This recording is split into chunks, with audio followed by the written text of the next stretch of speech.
passada eu estava introduzindo a notação de dia, que para quem nunca viu ou para quem já viu, estava revendo, tá? Bras e Cats, para representar vetores num espaço complexo. E no finalzinho estava lembrando como é que se obtinha um elemento de matriz, né, nesse espaço vetorial. Então, se você tiver os vetores ortonormais definidos nessa base, você é capaz de obter qualquer elemento de uma matriz qualquer, uma matriz M, o elemento M a B, fazendo sanduíche dessa matriz pelos vetores ortonormais dessa base. Que aqui eu chamei simplesmente de VA, VB, onde AB vai de 1 até N. Dei o exemplo de uma matriz 2 por 2. Né? No final da aula, a gente fez até um pouco mais de coisa, mas aí eu editei lá o vídeo e deixei só o que importa. Um resumo do que importa. Tá? Então, um elemento de matriz, dados dois vetores de uma base, vetores ortonormais, é obtido sanduichando essa matriz. O que a gente vai fazer hoje, né, é continuar a ideia que eu apresentei na aula passada, do que é uma representação de um grupo. Tá? Eu não sei se vocês lembram, a gente falou do grupo Z, foi o Z3, né? O grupo Z3, e eu mostrei duas representações possíveis para esse grupo. Lembrando, o grupo é uma definição matemática abstrata. Tá? Existe uma estrutura para um grupo. Quando a gente quer trazer isso para a realidade de uma forma concreta, a gente usa o que a gente chama de uma representação. Então, os dois exemplos que eu dei, por exemplo, do grupo Z3, foi uma representação pelos próprios inteiros, né, módulo 3, os números 0, 1 e 2, né, que são os elementos desse grupo, através de uma multiplicação que é a própria adição. E o outro exemplo foi uma representação desse mesmo grupo, só que usando as exponenciais, né, uma representação exponencial. Então, os elementos do grupo estão representados e codificados agora não nos números inteiros, mas em exponenciais envolvendo esses números. Mas, no final das contas, a estrutura do grupo é a mesma. Eu mantenho toda aquela tabela de multiplicação que a gente falou na aula passada, só que agora para o grupo Z3, ela é mantida. Quer dizer, a única coisa que a gente fez foi dar uma forma diferente, uma forma matemática diferente para os elementos desse grupo. Tá? Então, representação é isso.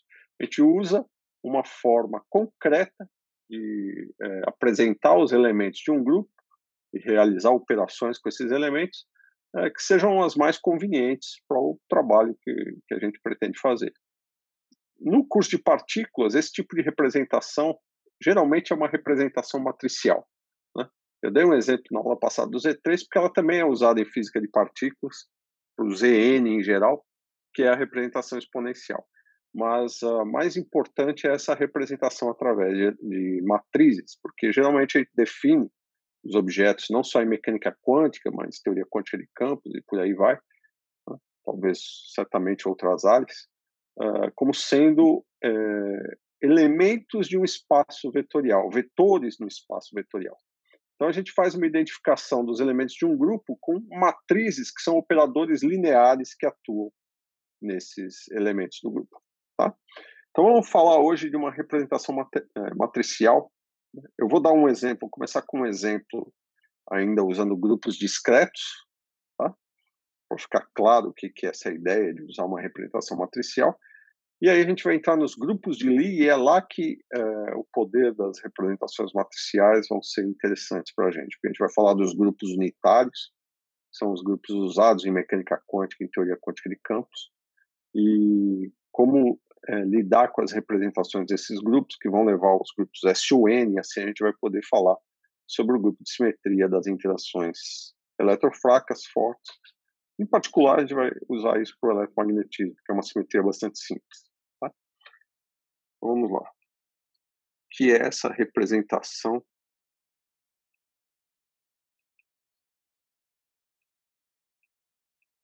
matricial? Tá? Então, a cada elemento do grupo, né, colocar aqui. Grupo de maneira geral. Cada elemento do grupo, eu vou associar um vetor. Tá? Vou tirar isso aqui. Um vetor, né, pertence a um certo espaço vetorial V, e esse espaço vetorial definido no corpo dos números complexos. Tá? Então vamos supor que eu pegue o elemento de um determinado grupo como sendo a identidade. Então, a identidade geralmente a gente chama de E ou um I, tanto faz, e isso aqui é a identidade. Tá? Eu vou associar o elemento identidade a um vetor. O vetor na notação de Dirac, o cat E, por exemplo, como eu quero falar de vetores de uma base, um vetor ortonormal 1, 0, 0, papapá. Todas as outras entradas nesse vetor são nulas. Então, esse aqui é um vetor da base que geralmente a gente costuma chamar E1. Tá? Os E's, índice I, com esse chapéuzinho, representam vetores unitários. Ao outro elemento, G1, eu também vou associar um outro vetor, que eu vou chamar de vetor G1, que eu vou identificar, por exemplo, 0, 1, 0, e vai indo, zeros, todo o resto, todas as entradas são nulas, que vai ser o vetor E2. E assim por diante. Tá? Se eu tiver N entradas, eu vou ter um elemento Gn, então esse é um grupo com N mais 1, vou colocar N menos 1. N menos 1, então vai ser um grupo com N elementos, a identidade mais N menos 1 elementos. Tá? E eu vou associar um vetor Gn menos 1,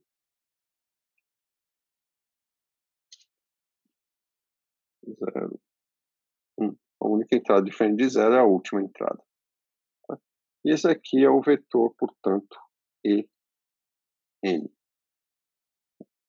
O chato aqui é que o que vocês estão vendo o índice aqui é um índice menor na definição do vetor, mas isso não tem problema, acho que não tem como confundir. Quando eu falo do Ezinho N, né, associando ao Gn-1. Tá? Eu devia chamar... Só se eu mudasse, colocasse G2 e assim por diante, mas deixa assim mesmo. Acho que não tem como confundir. E esses vetores, eles são ortonormais, ou seja, são uma base, portanto, VI com VJ, né, que nesse caso é a mesma coisa que G, vou chamar GI, GJ, né, vai ser igual delta IJ. Tá? Só vai ser igual a 1 quando I for igual a J e vai ser 0 em todas as outras situações, já que são vetores ortonormais. Tá? Ok. O que é, então, que tipo de representação matricial eu posso definir nesse espaço vetorial que seja adequado, né, para descrever o grupo de simetria que eu estou interessado? Então, eu tenho que manter todas aquelas regras que a gente já conhece para os grupos de simetria, só que agora dando uma forma para esses elementos do grupo, né, que é o que a gente chama de uma representação matricial. Então, eu vou definir essa representação matricial da seguinte forma. Preste atenção. Aliás, essa representação que eu vou escrever aqui é chamada representação definidora.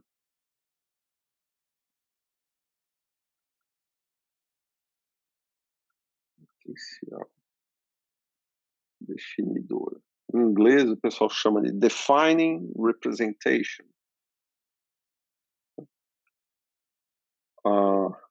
Então, suponha uma determinada matriz D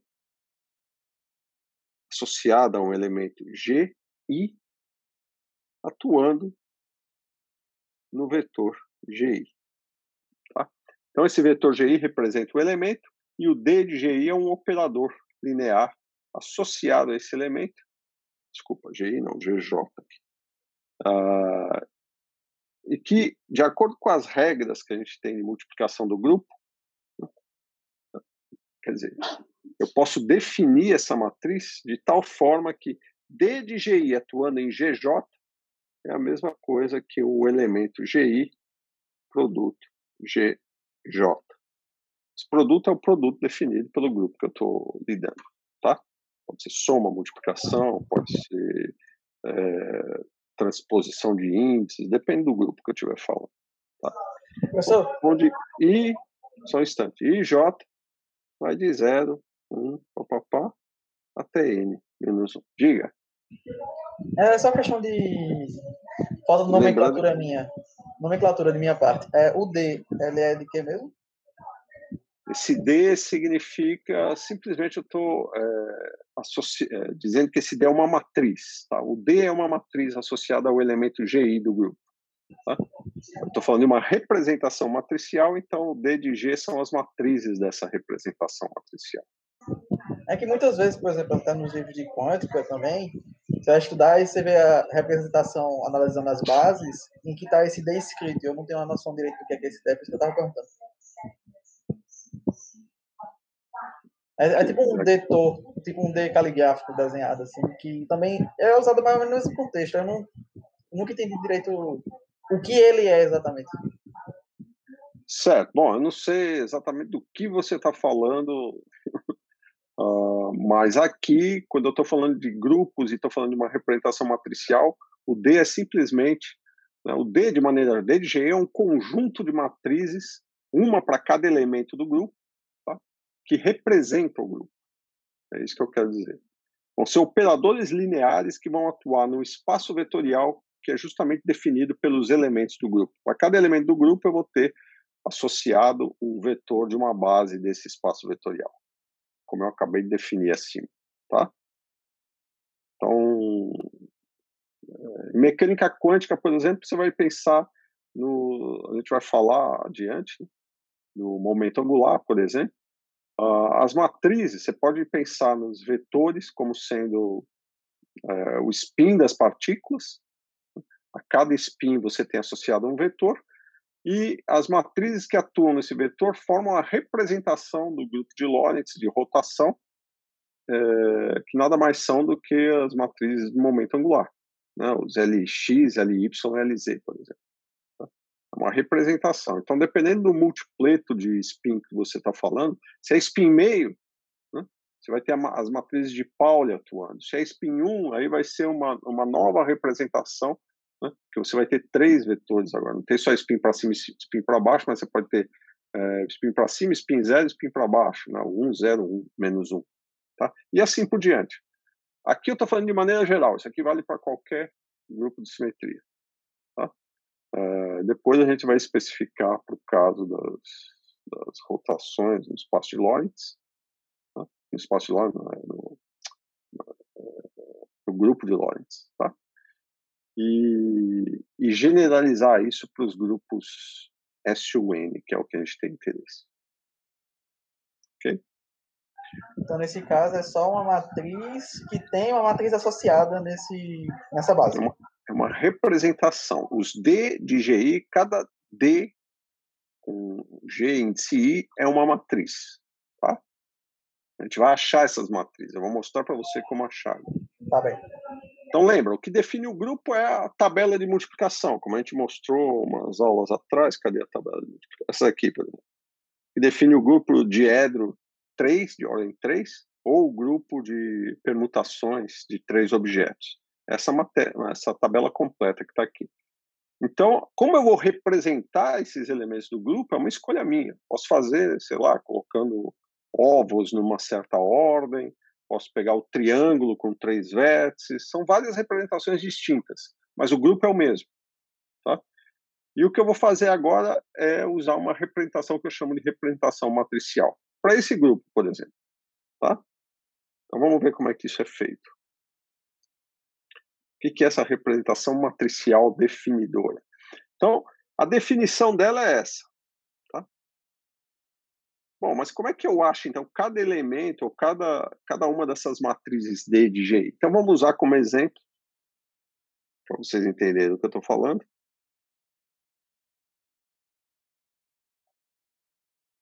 o grupo. Vamos pegar o grupo de EDO 3 ou S3, que tem aquela tabela de multiplicação lá em cima. Então, a primeira coisa, quem é o D associado ao elemento de identidade? Tá?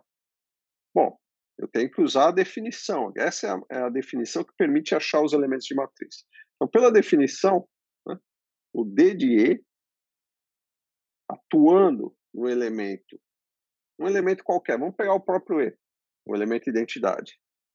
Ele tem que ser igual ao quê? Ao vetor, que é GI vezes GJ, ou seja, E. Mas quem é identidade vezes identidade, pela própria definição do grupo? É identidade, não é? Então, isso daí. Então, essa matriz tem que ser tal que quando eu atuo no elemento identidade, dá o próprio elemento. É isso que está dizendo a regra de multiplicação dos grupos. Veja, se você olhar bem, isso aqui é a regra de multiplicação do grupo, que é G1 vezes G2. Se G1 é igual a G2 e é igual à identidade, só pode ser a própria identidade. Tá? E pela definição, ó, D de GI e GJ, é o vetor GI e GJ, estou usando aqui. Então, eu achei quem é D de E atuando em E, dá o E. Tá? Bom, vocês já imaginam que matriz que vai sair daqui, mas vamos fazer para os outros elementos. D de GI. Desculpa, D de GI não. D de E atuando num elemento qualquer desse grupo de EDO, ou grupo de permutações de 3 elementos. De novo, eu vou usar a definição que está aqui. Tá? D de GI atuando em GJ é igual ao ket GI GJ. Nesse caso, o ket GI GJ é E produto GI. Só que pela regra de multiplicação do grupo, quem é E vezes GI? Se você não lembra, vai lá na tabela e olha. Mas E vezes GI, né? Se E é o elemento de identidade, tem que dar o próprio GI. Né? Então, GI. Certo? Ok. Então, de maneira geral, como é que eu acho, agora que a gente já sabe achar os elementos, essa aqui é sempre a mesma, é uma matriz, né, que está associada ao elemento de identidade, é sempre a mesma matriz. Como é que eu acho os elementos dessa matriz? Né? Se cada elemento do grupo está associado a um vetor da base desse espaço vetorial de dimensão n, tá? Como é que eu acho D e J, né? Ou seja, o elemento IJ da matriz D? Como é que eu acho isso? É melhor escrever assim. D de E, elemento IJ dessa matriz. Bom, pelo que a gente viu na aula passada e eu acabei de recobrar aqui para vocês, eu tenho que pegar o elemento GI, a matriz D de E, elemento GJ. Mas a gente já sabe que D de E atuando em GJ dá quanto? GI. Não, dá o próprio GJ porque só tem o DE, né? Tá. Só copiei o BRA aqui, ó, GI. Agora eu sei quem é DE atuando em GJ. Está aqui, ó. É E vezes GJ, que vai ser o próprio GJ. Bom, agora é fácil, né? Quem é GI e GJ, esse produto escalar? Delta de J. Delta de J, porque isso são vetores ortonormais, como a gente definiu aqui em cima. Tá? São os vetores da base e eles são ortonormais. Está aqui, ó. Então eu pergunto, se os elementos da matriz DE, elemento IJ, são os elementos da delta, quem é essa matriz DE? É 1, 0, 0, 0, 1, 0, 0, 0, 1. É a própria matriz de identidade, né? Que a gente precisa escrever assim, N por N. Tá? Messi, quietinho. Certo? Então, pronto, a gente achou, né, uma matriz dessa representação matricial que corresponde ao elemento identidade. Isso era de se esperar que fosse uma matriz identidade. No caso do grupo, né, como ele está falando especificamente do grupo S3, que tem 6 elementos, essa matriz não é, o N é quem? É 6, né? São 6 elementos, então é uma matriz 6 por 6. Tá? Matriz identidade 6 por 6. Bom, eu achei uma das matrizes, essa é a mais fácil. E as outras, como é que eu faço? A mesma brincadeira. Então, vamos pegar, por exemplo, um elemento genérico. Tá? Encontremos agora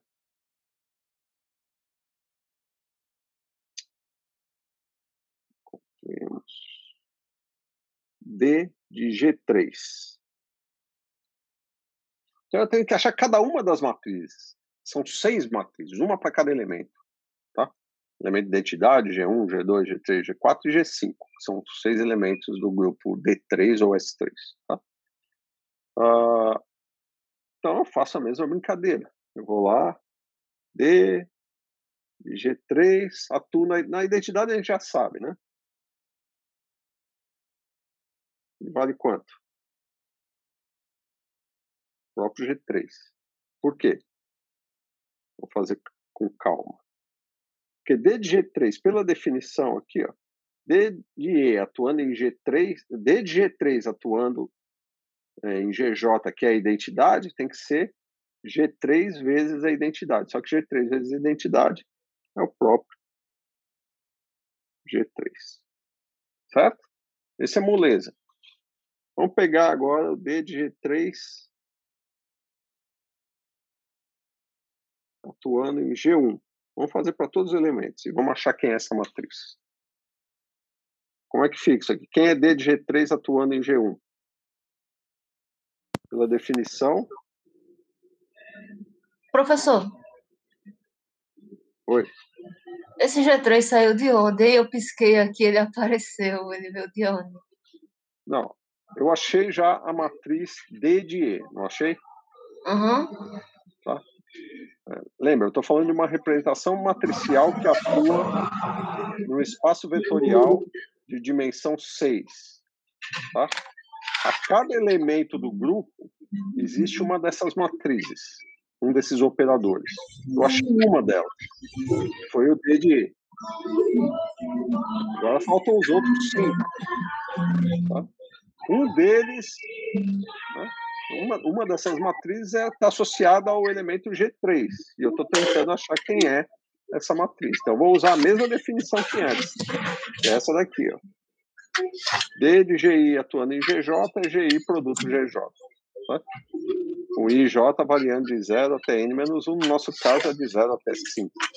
Tá? Onde o G0 é a identidade. Eu achei uma matriz, vou achar uma outra. Alguém está com o microfone ligado? Desliga um pouquinho, por favor. Aqui. Desculpa, professor, aqui deu um travou aqui, foi mal. Certo. Entendeu como é que é a bagunça aqui? Entendi. Então vamos lá. Então, se D de G3 atuando em G1 é G3, G1, quanto é que vale isso daqui? Aí vocês vão na tabela de multiplicação desse grupo, S3, acho que eu vou copiá-la aqui que vai ficar mais fácil.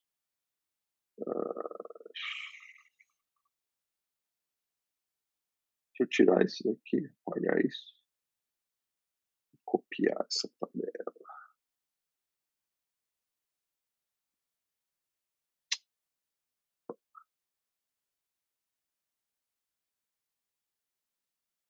Copiar. E vamos lá. Ops. Colar aqui. Deixa ela pequenininha aqui do lado. Todo mundo enxerga, não enxerga? Sim.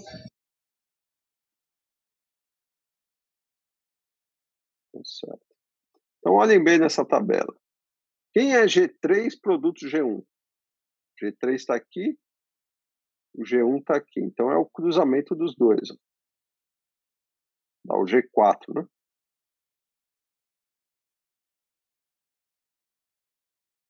Entenderam? Agora, D de G3, atuando em G2. Mesma coisa. G3, produto, G2. Isso vai dar, vai lá de novo na tabela. Quem é G3 vezes G2? Está aqui, ó. G5. Certo? Depois,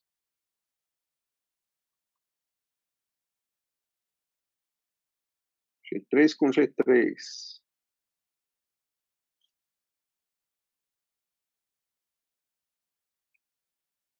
G3 com G3. G3 aqui. G3 aqui, ó. Identidade. Tá? Isso a gente pode fazer por quê? Porque a gente tem um grupo, e o grupo ele é definido como produto de dois elementos do grupo, tem que ser um outro elemento do grupo. E isso está definido pela tabela. Tá? Por isso que a gente pode usar esse mecanismo que eu estou usando aqui para definir uma representação, que é o que eu estou fazendo. Por isso que ela é chamada representação definidora do grupo.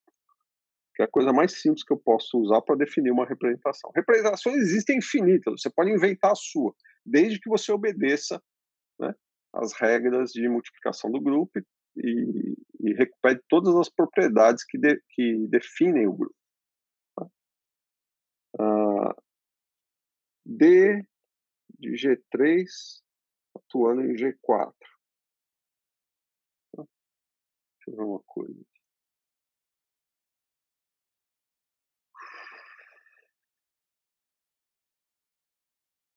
Lucas preferiu assistir um seminário ou assistir aula hoje? Vamos lá. G3, G4. Lucas. Quem é G3, G4? G1. Tá todo mundo entendendo isso? Ó, G3 e G4. Cruzamento, G1. Se alguém não entender aí, levanta a mão. Hein? Messi não entendeu. G3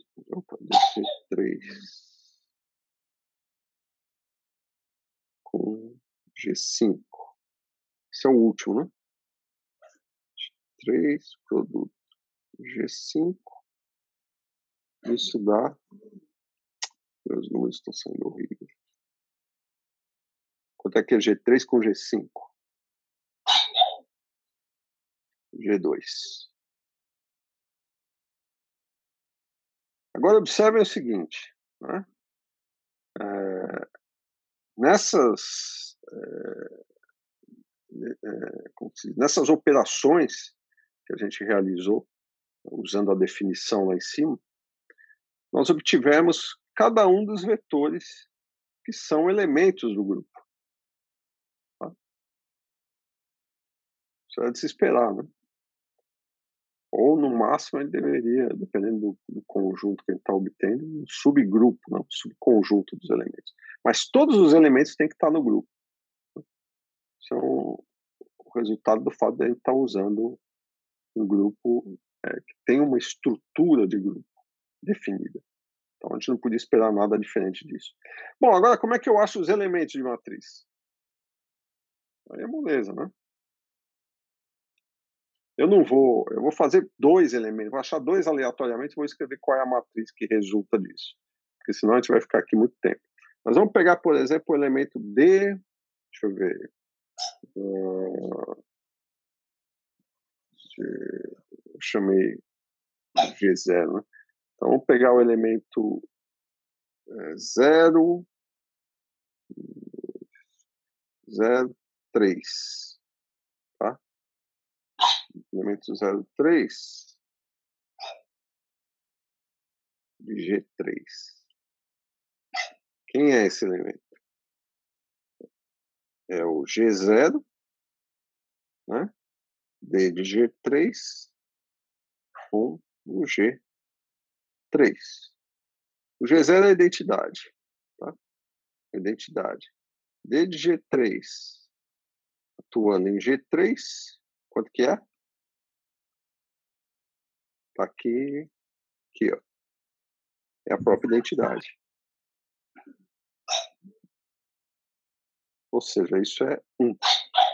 Vamos pegar outro. Vou pegar só 2. D de G3, o elemento, sei lá, 5, 2. Então, D de G3, 5, 2 é o G5. G3 com G2. Achem vocês mesmos aí. Deixa eu dar uma bronca no Messi.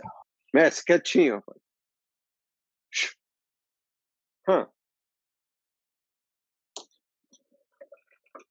Acharam? G5. Espera aí, só um instante. Deixa eu abrir a porta aqui para esses meninos irem comer. Bom. Leva aí, bom. Mochila. Bom, vai para a escola. Ok. O G5. Quanto que é G3 atuando em G2? Acho que é G5. É G5. Opa. G5 com G5 é 1 de novo. Tá? Vamos pegar mais um, só para mostrar que um deles vai dar... D de G3, sei lá. Ô, professor. O elemento 2, 0. Professor. Diga.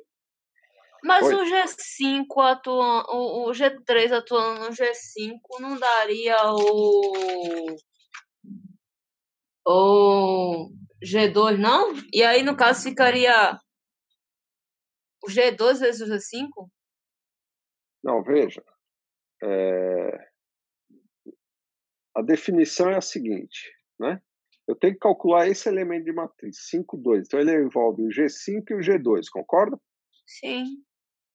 Tá? Mas eu já sei quem é isso daqui, DG3 atuando em G2. A gente calculou aqui, ó. Sim. DG3 atuando em G2. É G3, G2, que é o G5. G5. Então, fica o quê? O BRA G5 com CAT G5. Né? Só que lembra, BRA G5 e CAT G5 são o quê? Os vetores unitários, né, que eu defini como aqui em cima. Mas aí a gente não pegaria o E5 no nosso caso.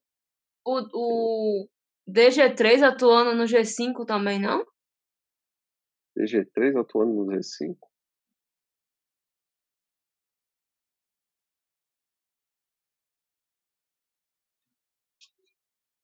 Sim, mas você pode... entendi o que você quer dizer. Eu acho que eu me perdi na hora da... Eu entendi os Tô... outros, mas nesse aí que o senhor fez, eu acho que eu me perdi Não, em alguma... Certo, vamos lá. DGT está calculando os elementos dessa matriz. Eu estou pegando o elemento 5, 2 agora. Uhum. Então, é o DG3 sanduichado entre G5 e G2. Certo? Certo. Então, quem é DG3 atuando em G2? G5. G5. Então, eu copiei o G5 que estava aqui e reescrevi isso daqui. Ah, como tá. É G5. porque eu fiz tipo uma distribuição, entendeu? Eu fiz pro lado de lá e pro lado de cá, meio que eu me perdi agora. Eu entendi já o raciocínio. Bom, você pode fazer pro lado? Pode. Quem é DG3 atuando em G5, só que aí lembra que você tem que tomar o complexo conjugado. Né? Foi exatamente, eu me perdi nessa parte. Nesse caso, você tem que pensar no DG3 atuando em G5. Cadê? DG3 atuando em G5. Ele é o G2. Só que complexo conjugado é quem? É o BRA. Então fica G2 com G2, que de novo é 1. Tem que dar o mesmo resultado. Afinal, isso aqui é álgebra linear, não pode ser algo diferente. Sim, entendi. Só que eu estou falando de um jeito mais simples, né? A gente já calculou tudo isso aqui, para que eu vou ficar pensando em complexo conjugado? Eu atuo aqui, vejo quem é que dá. Tá? Tá certo. Vamos fazer mais um, que é esse DG320. Então, 2 é o G2, DG3 atuando em G0. DG3 atuando em G0, o G0 é a identidade, então dá o próprio G3. Então, isso aqui dá G2 com G3, que é igual a 0. Tá? Bom, sugestão, faça isso para todos os elementos de matriz e obtenham que o DG3 é igual a uma matriz 6 por 6, tá? 0, 0, 0.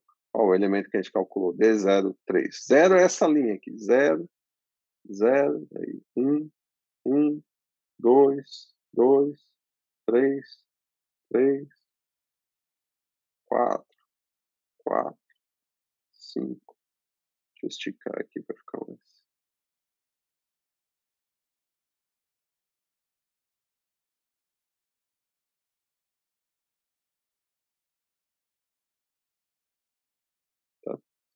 Professor, só uma última pergunta. No caso, quando eu pegar o complexo conjugado, eu vou estar pegando aquela adagazinha, né?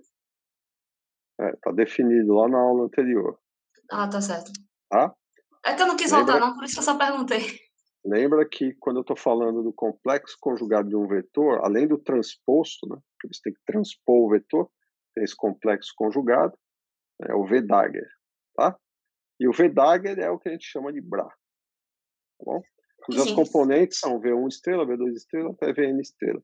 Quando o ket era definido por V1, V2 até Vn. Tá certo. Tá bom?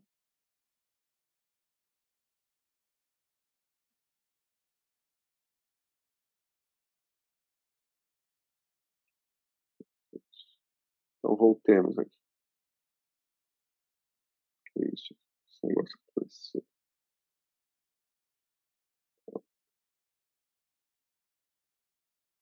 Não sei porque apareceu esse lápis aqui, maldito.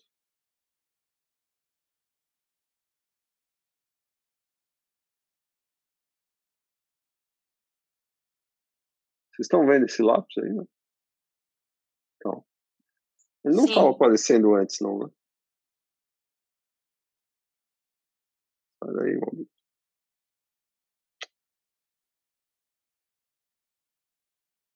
Ah, pronto. Consegui me livrar dele. Então, se vocês construírem essa matriz, elemento por elemento, como eu acabei de fazer, eu fiz para 3 elementos, foi. Fiz para 3 elementos, né? Vocês vão chegar para todos os 36 elementos, vão chegar nessa matriz aqui, 0, 0, 0, 0, 1, 0. Depois, 0, 0, 0, 0, 0, 1. Depois, 1, 0, 0, 0, 0, 0. Depois, 0, 1, 0, 0, 0, 0. E, finalmente, 0, 0, 1, 0, 0, 0. Tá aí a matriz DG3. E aí vocês vão achando as outras. DG, já fiz o D de E, né? D de E foi fácil. DG3, falta o DG1, DG2, DG4, DG5. E assim você obtém todas as matrizes dessa representação, né? Do grupo D3 ou S3. Tá? Então aqui foi uma receita de como obter uma representação matricial. Eu espero que a ideia esteja clara. Veja que isso daqui é só mais uma forma diferente de representar aquelas transformações que a gente fez no triângulo. Tinha 6 transformações diferentes: a identidade, né? Rotação de 120 graus para a direita, sentido horário, rotação de 120 graus sentido anti-horário, e as 3 reflexões em torno daqueles eixos, né, que partiam de um ângulo e cruzavam com um ângulo de 90 graus em cada um dos lados opostos a esse ângulo. Então dava um total de 6 transformações. Aqui a gente representou essas transformações como uma matriz, né, 6 por 6. Né? Tudo bem? Ok. Então, isso é só um exemplo. Aqui é um grupo ainda, grupo discreto, né, como a gente já comentou lá atrás. Isso vai ser bastante útil para a gente, né? Pode ser útil em algumas situações usando grupos discretos, mas para nós isso vai ser importante quando a gente falar dos grupos contínuos. Tá? Então vamos fazer alguns comentários sobre representações. Uma delas é a questão da redutibilidade. E por que isso é importante?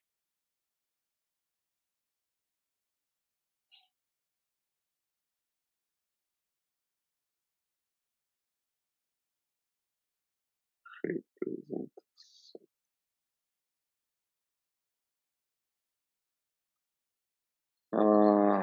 D de G. Uma representação qualquer D de G, não importa qual. Uma representação, tá? Eu sempre posso, tá? Transformar para a forma, tentar transformar para uma forma diagonal da seguinte maneira, tá? Suponha que eu tenho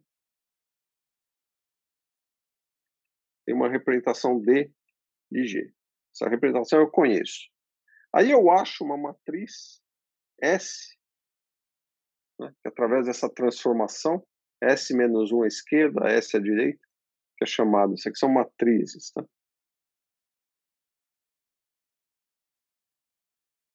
Claro que tem que ter dimensão que seja apropriada para fazer esse produto de matriz. Tá?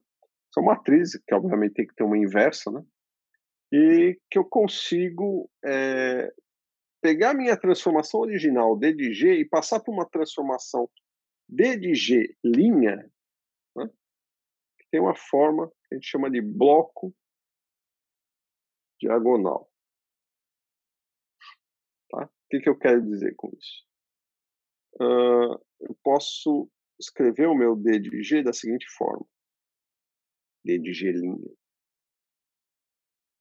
é igual uma representação, sei lá, D1 de G, aqui tem alguma coisa, não importa o que, aqui D2G, e aqui é 0.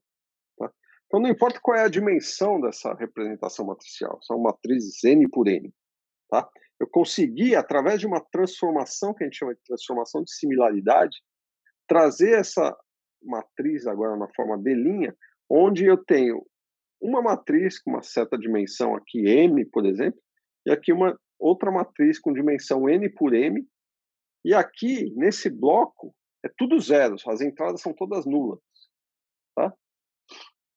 Claro, isso tem que ser verdade para todas as matrizes dessa representação. A gente viu que uma representação ela é formada por um certo número de matrizes, que é igual ao número de elementos do grupo. Tá?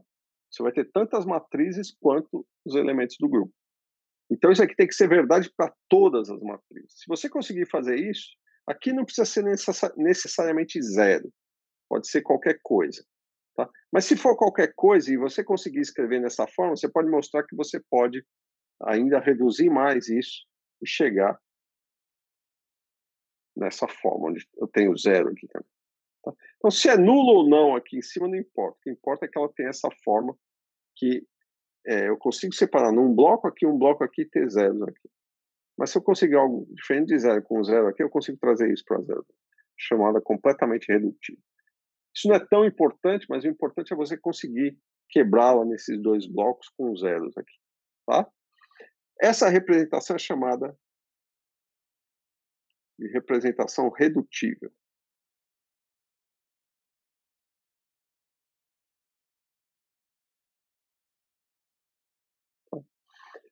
Bom, por que isso é importante? Tá? Nessa situação em que eu consegui separar a minha representação matricial em dois blocos, é como se eu pegasse um espaço vetorial de dimensão n e quebrasse esse espaço em dois subespaços, tá? Da seguinte maneira. Tá? Deixa eu escrever aqui. O espaço vetorial, vamos chamar de espaço V, pode, nessa situação, né, em que eu tenho uma representação redutível, pode ser desmembrado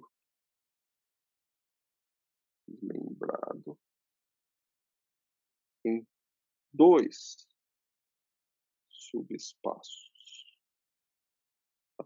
Pode estar meio genérico para vocês agora, bastante abstrato, mas isso vai ficar claro já. Tá? Por exemplo, né, vamos chamar, em vez de V, vamos chamar de Y. Chama de Y. O espaço vetorial Y, e ele pode ser quebrado de tal maneira que esse espaço Y ele vai ser a soma direta de dois espaços V e W. Tá? Em que sentido? Você pode pensar no seu espaço vetorial contendo vetores com uma certa dimensão, vamos supor aqui N por N, que na verdade é 1 por n, né? É um espaço de dimensão n, vamos colocar só o n. E esse aqui é um dos vetores no espaço y. Tá? Então, vetores que pertencem a esse espaço y, eles são quebrados em 2 espaços, onde aqui eu tenho um vetor de dimensão m e aqui uma dimensão n menos m. Tá? Então, esse aqui seria um vetor pertencente ao subespaço V, e esse aqui é um vetor pertencente ao subespaço W. Por que isso é importante? Tá? Então, vamos lá. Isso é importante pelo seguinte, se eu posso fazer isso, então essas matrizes que são operadores, né, nesses espaços vetoriais, todas elas podem ser desmembradas nesses 2 blocos, significando o quê? Que uma parte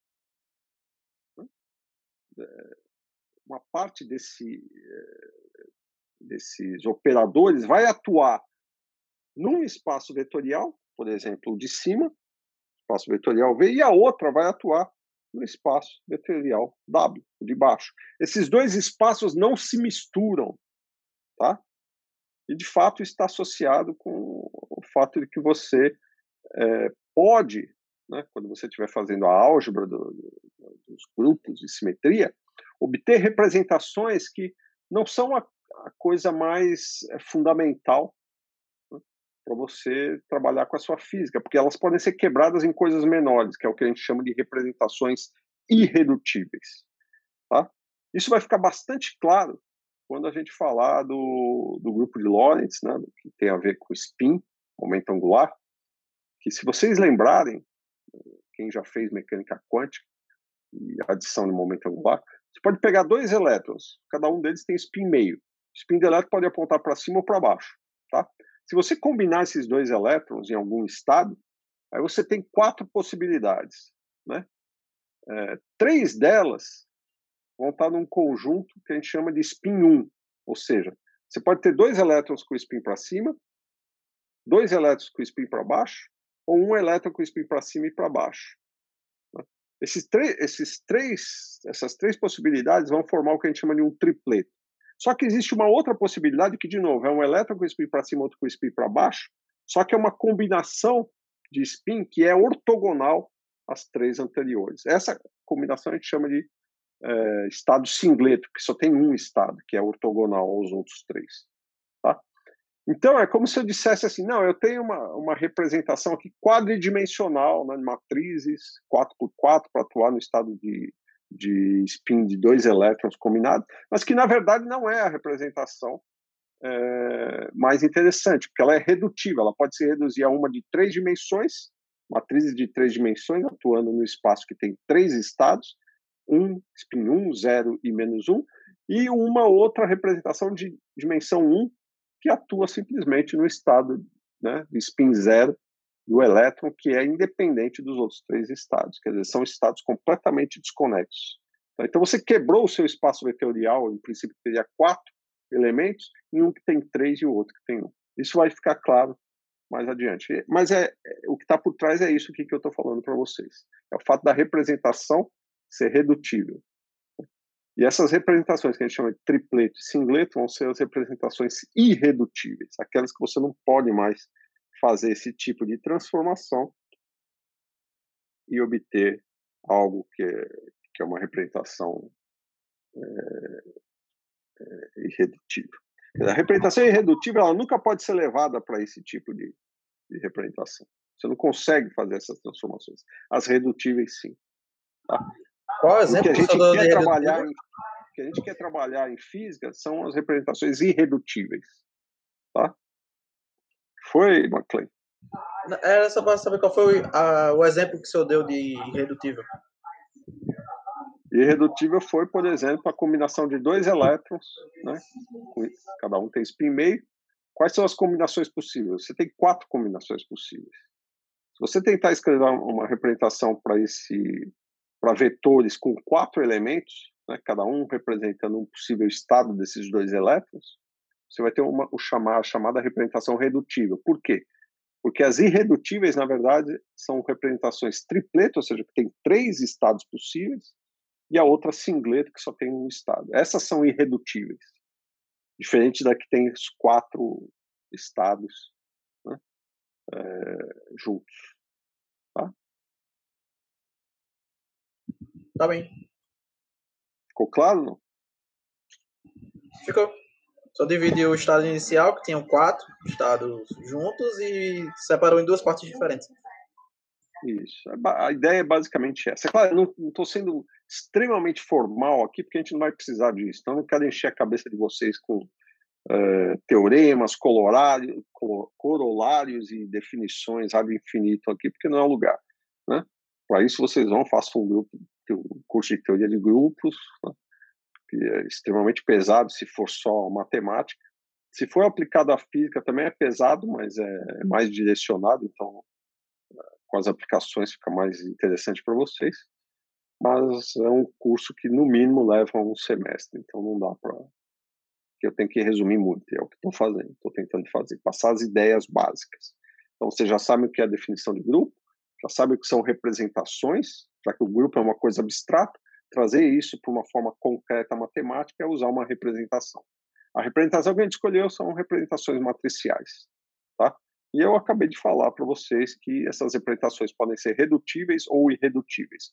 Nosso interesse é nas irredutíveis, ou seja, aquelas que não podem ser quebradas dessa maneira, ou seja, o espaço em que elas atuam é um espaço que não pode ser decomposto numa soma direta de 2 espaços, tá?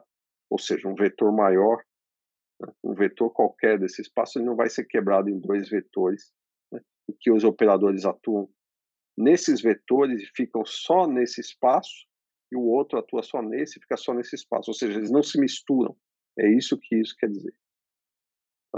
Esse espaço nunca vai se misturar com esse, porque eles não têm elementos em comum por causa desses zeros.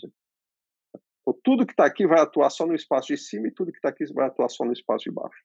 Por isso que eu posso quebrar isso em 2 representações menores, que é a DG1 e a DG2. Tá? Então, essa é a ideia. Tá? Muito bem. Então, a partir de agora, eu vou falar do que realmente importa para a gente nesse curso, que são os grupos de Lie. Tá? Os grupos de Lie, então, vamos lá, grupos de Lie.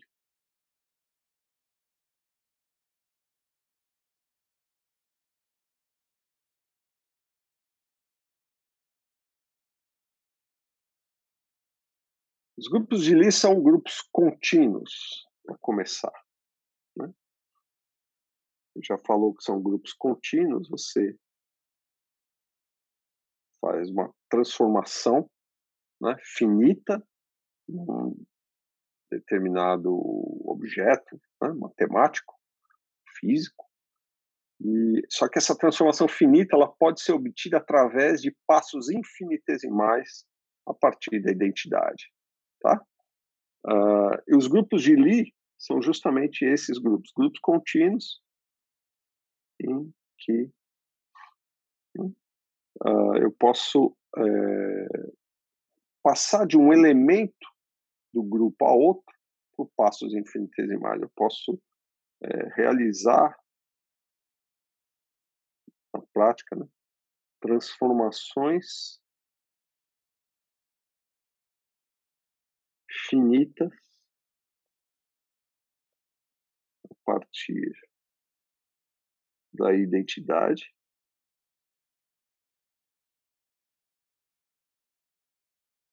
por passos infinitesimais.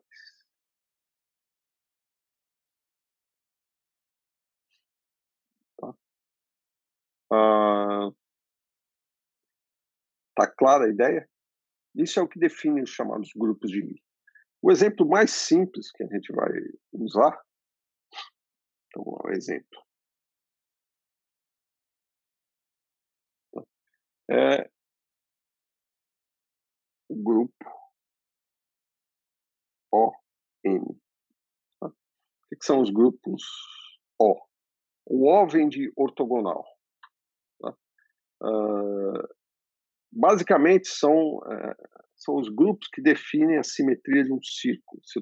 Vamos falar do grupo O2, tá? Vamos falar do grupo O2, fica mais fácil, aí a gente generaliza O2.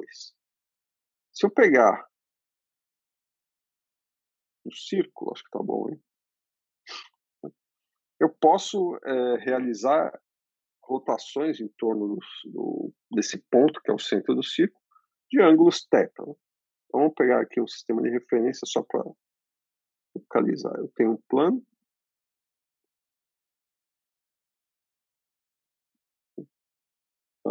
Eu posso realizar uma rotação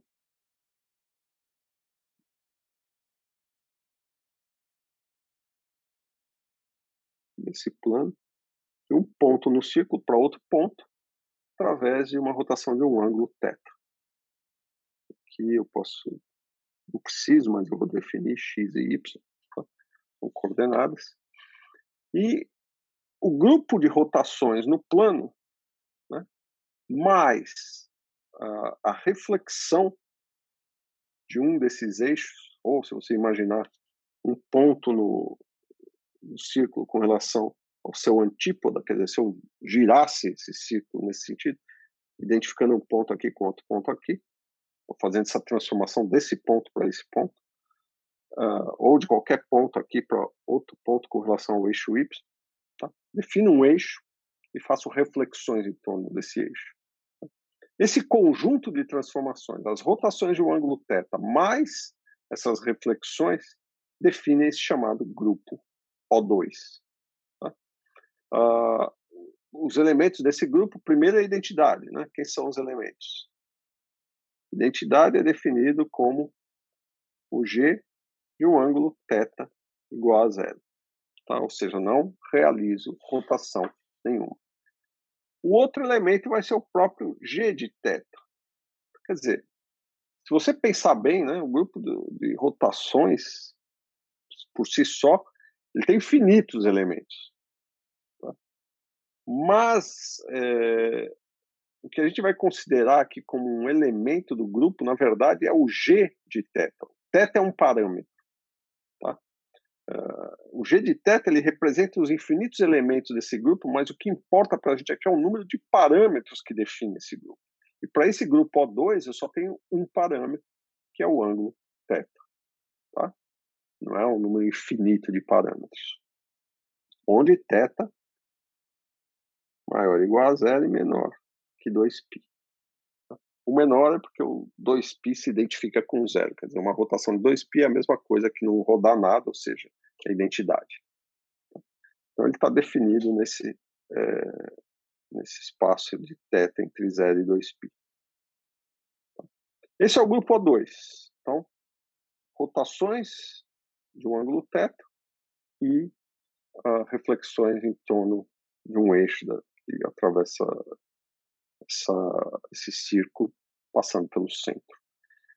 Bom, se eu subtrair essas reflexões, tá? O que são essas reflexões? Um ponto daqui passa para um ponto daqui. É um grupo Z2, só tem dois elementos. A identidade, ou seja, ele não sai do lugar, ou ele é refletido para outro ponto. Se eu refletir de novo, eu volto para o mesmo ponto. Isso daí é o grupo Z2. Então, o grupo O2 ele pode ser decomposto, né, no grupo chamado SO2, que são só as rotações, né, vezes o Z2. A gente está mais interessado nos grupos SO2. E o que quer dizer isso? O que essa Z2 implica em termos físicos? O Z2 é como se eu tivesse uma inversão do eixo X. O X vai para menos X. Então eu ficaria com algo desse tipo. Né? Essa simetria Z2 aqui é algo como isso. Eu tenho X e Y que vai para Y, X. Isso é a mesma coisa que uma simetria aqui a gente inverte a quiralidade desse eixo coordenado. O que eu quero dizer é o seguinte: se você pegasse um produto vetorial de um vetor na direção x e outro na direção y, você obteria, pela regra da mão direita, um vetor saindo, né, do plano. Agora, com essa inversão, um vetor na direção x, produto vetorial, um vetor na direção y, o resultado vai ser um vetor entrando no plano. Então, você está mudando a quiralidade do seu sistema. Essa mudança de quiralidade é o que está associado com esse Z2. Né? E isso implica, professor, por exemplo... Oi. Diga. Mas, assim, pelo que eu estou entendendo, então por que o Z2 ele não... Não sei, pelo menos eu não consigo enxergar ele fora do grupo do SO2. Porque quando a gente for considerar... Certo.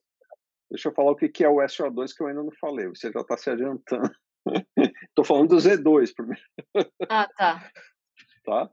O SO2 é o seguinte. Tá? O SO2 ele tem a ver somente com as rotações. A rotação de θ, né? Nesse plano XY, ou seja, o plano que define o círculo que está desenhado aí. O S nesse grupo, ele significa, ele é de simple. Acho que essa é a palavra, deixa eu ver, simple.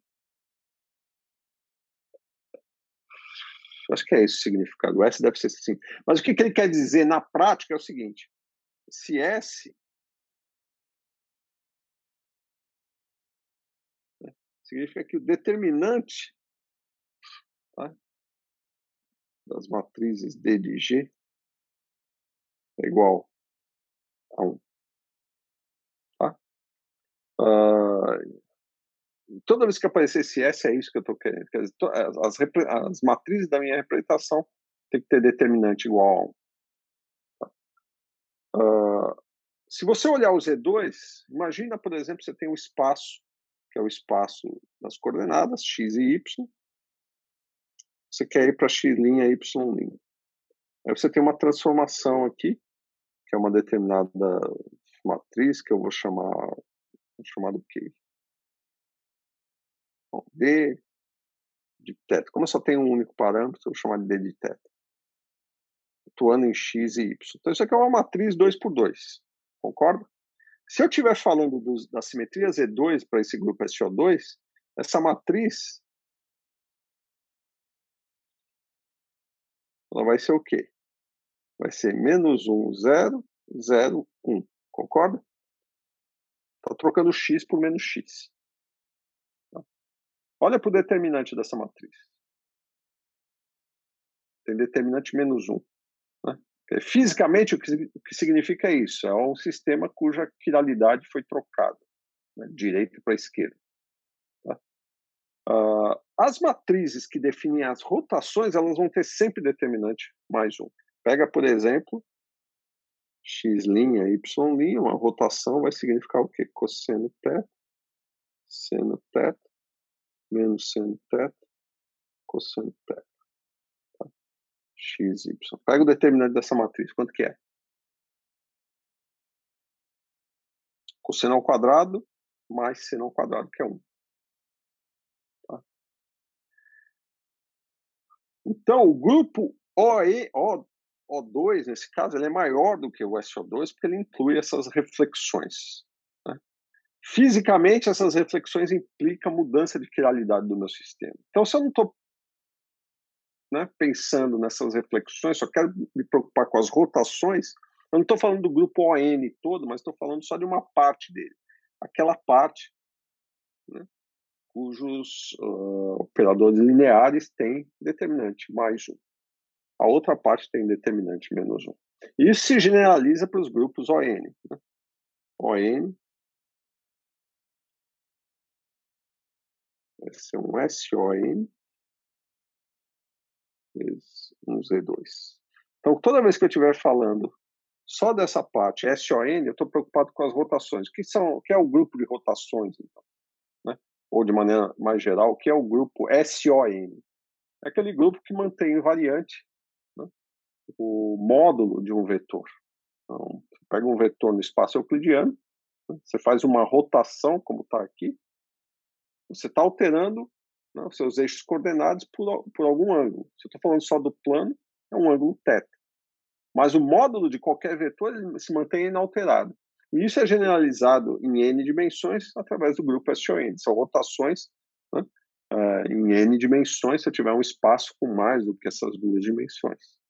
Então, eu vou fazer rotações de maneira a não alterar o módulo de um vetor, ou seja, o que se mantém invariante, um grupo de simetria que é mantido invariante,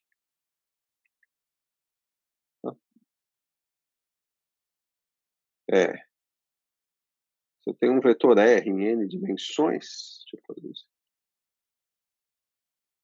O módulo ao quadrado de R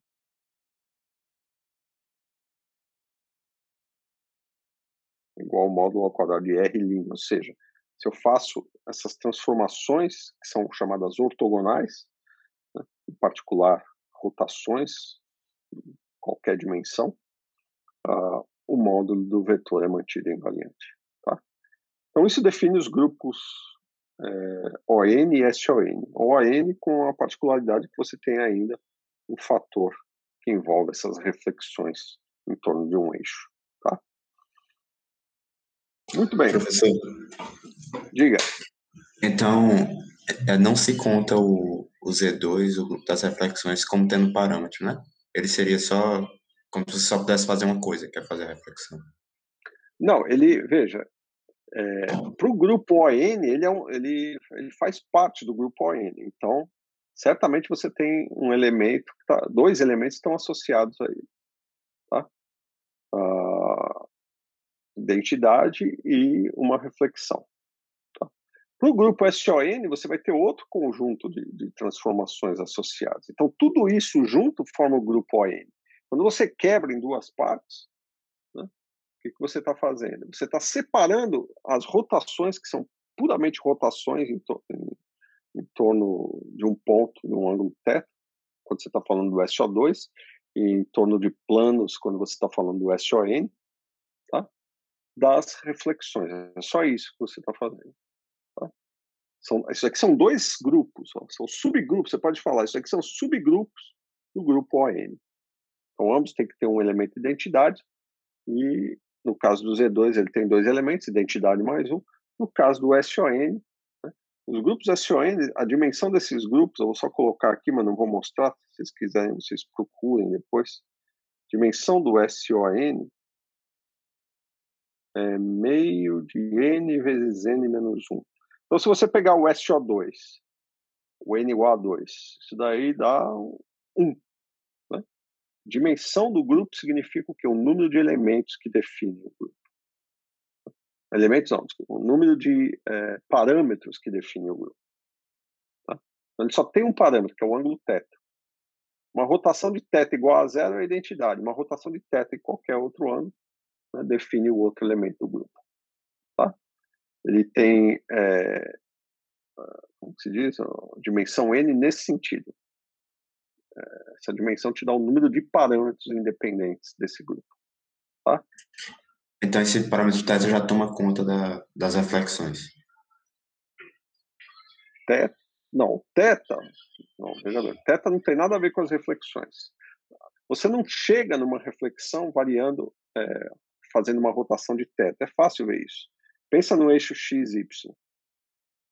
Se você rodar isso daqui por qualquer ângulo θ, os dois eixos vão juntos. Não tem jeito de você ir para x indo para menos x e o y manter a orientação dele. Tá?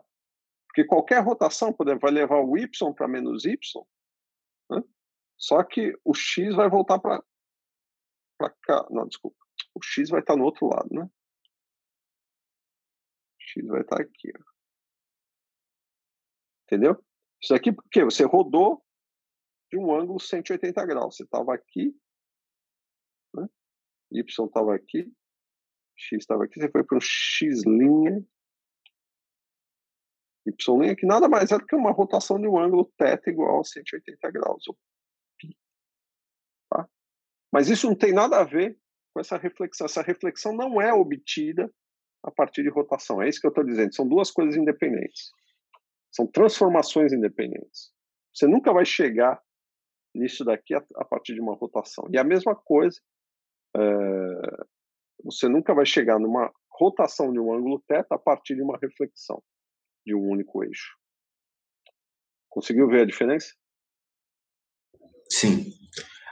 Eu tava meio intrigado porque tá escrevendo O2, O de 2, só que isso não seria pela identidade, pela rotação?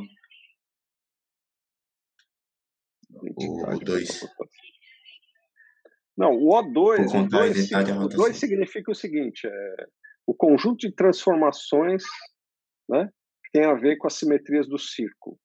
Tá? Ou seja, é num plano. O plano tem dimensão 2. Né? X e Y, por exemplo, são as coordenadas, né, desse espaço.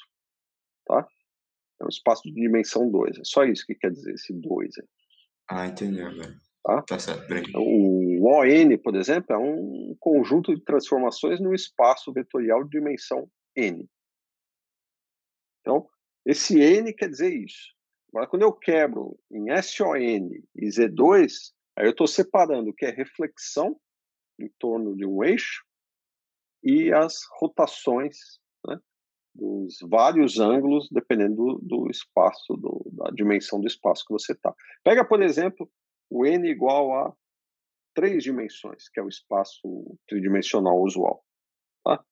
Nesse espaço, 3 menos 1 dá 2, que corta com esse 2, sobra 3. Ou seja, eu tenho 3 parâmetros independentes. São 3 ângulos. Tá? Eu estou falando do SON. E aí tem também as reflexões. Mas eu estou esquecendo agora as reflexões. Não estou mais interessado na reflexão, não vou mudar a quiralidade do meu sistema. Quero saber só de rotações. Quando eu quero saber só de rotações, eu estou falando do SON. Tá? Então, coincidência que o N igual a 3, porque o espaço tem dimensão 3, é um espaço vetorial de dimensão 3, e o grupo tem dimensão 3, significando que ele tem 3 parâmetros independentes. Tá? Então, θ1, θ2, θ3, ou θ, φ, psi, você pode imaginar o que você quiser. Tá? Esses ângulos, nesse caso, seriam, você pegar um espaço tridimensional, x, y, z, aí você vai fazer uma transformação nos seus eixos, z', sei lá, o y' aqui, x' aqui. Você vai ter rotação de x para x', y para y', e z para z'. São 3 ângulos, θ, φ, psi, por exemplo. Φ, psi. São os 3 parâmetros que você precisa para descrever essas rotações no espaço tridimensional.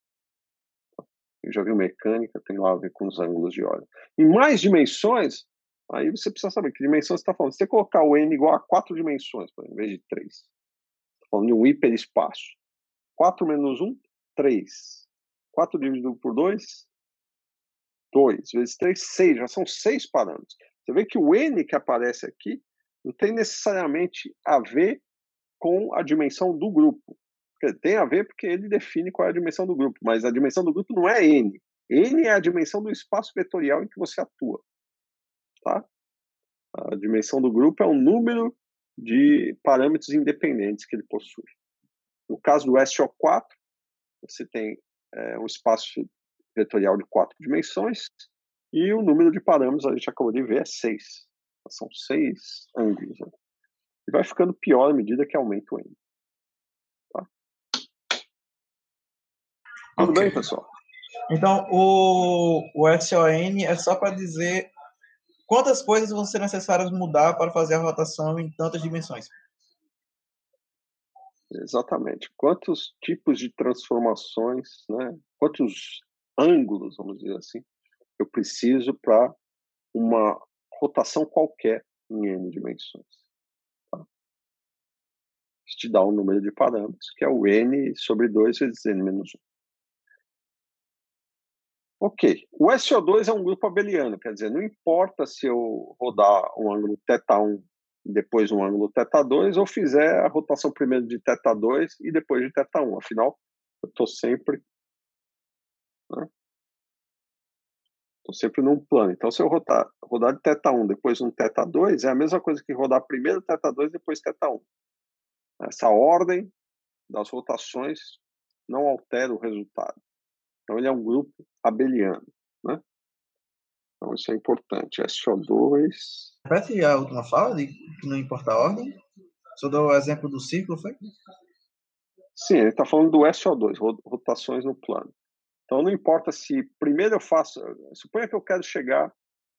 Eu quero fazer duas transformações. Primeiro eu rodo, né, faço uma transformação de θ1, ou seja, rodo meu sistema de coordenadas por um ângulo θ1, depois por um ângulo θ2. O resultado é uma rotação de θ1 mais θ2. Ou se eu faço primeiro a rotação em θ2 e depois em θ1. O resultado vai ser o mesmo, vai ser uma rotação de θ1 mais θ2. Ou seja, a ordem g de θ1 vezes g de θ2 igual a g de θ2 vezes g de θ1 significa que esse grupo é abeliano, porque a ordem não importa, né? A ordem das transformações. Quando é não abeliano, lembra, você mudar essa ordem, o resultado vai ser diferente. Como é o caso no espaço tridimensional. Vocês já estão acostumados desde Física 1 lá a ver isso, quando vocês estudam rotação. Né? Se você pegar um livro, girar primeiro um ângulo numa determinada direção, depois em outra, ou fizer o contrário, gira primeiro em uma, depois na outra, o resultado vai ser um livro virado completamente diferente do primeiro resultado. Por quê? Porque as rotações no espaço tridimensional, elas não são abelianas, elas só são abelianas no plano. Se você só tem rotações no plano, você está falando do grupo SO2, que é abeliano. Tá? Ou seja, os elementos comutam. Como se só tem um elemento, ele comuta com ele mesmo. G de θ comuta com G de θ. Então não pode ser... Se você faz rotações primeiro de um ângulo, depois do outro, se você fizer sempre a rotação, né, desses mesmos dois ângulos, o resultado final é o mesmo. Ok. Então, acho que é suficiente. Deixa eu só escrever aqui que SO2 é também abeliano. Grupo abeliano. Abeliano é isso daí. Essa ordem é irrelevante. Na verdade, é o único dos SONs que são abelianos. Né? E essa representação que eu escrevi aqui é uma representação matricial para esse grupo SO2. Tá? O G de θ pode ser representado numa matriz G de θ. O G de θ igual a zero é simplesmente a identidade, é só colocar o θ igual a zero, você vai ter 1, 1, 0, 0. Tá? E qualquer outro elemento do grupo, né, vai ser um valor de θ diferente. Tá? Mas o parâmetro é um só. Então, as matrizes que representam esse grupo estão escritas nessa forma, né, em termos de cossenos e senos. E isso vale para qualquer que seja o tamanho da representação, qualquer que seja o tamanho das matrizes. Tá? Você pode sempre escrever em termos de cossenos e senos. Ok. Eu podia falar mais sobre isso daqui, é subgrupo de quem, mas eu não vou entrar nesses detalhes. Né? Quem quiser, tiver interesse, eu deixei lá no Moodle o link de um artigo bem legal sobre isso. Capítulo 2, ele destrincha bem essa parte de teoria de grupos, mas, de novo, ainda é como se fosse uma síntese. Né? Não é tudo que existe sobre grupo e nem tudo que vocês precisam saber, mas o que é importante saber está lá. E lá ele vai falar de outros grupos que estão associados a esse. Aqui eu estou só ressaltando os grupos que são importantes para a gente. Então, grupos do tipo ON, eles preservam o módulo dos vetores. Tá? O SON, em particular, tem uma propriedade a mais, é que o determinante é mais 1. Tá? O Z2 faz parte do grupo ON, determinante é menos 1. Tudo bem?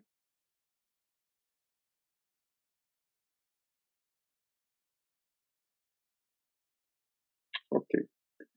Então vamos falar agora dos grupos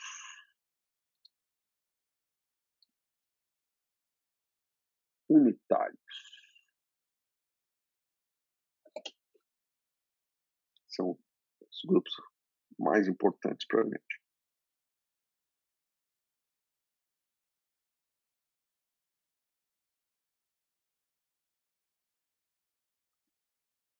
Ok. Os grupos unitários, os grupos UN, tá?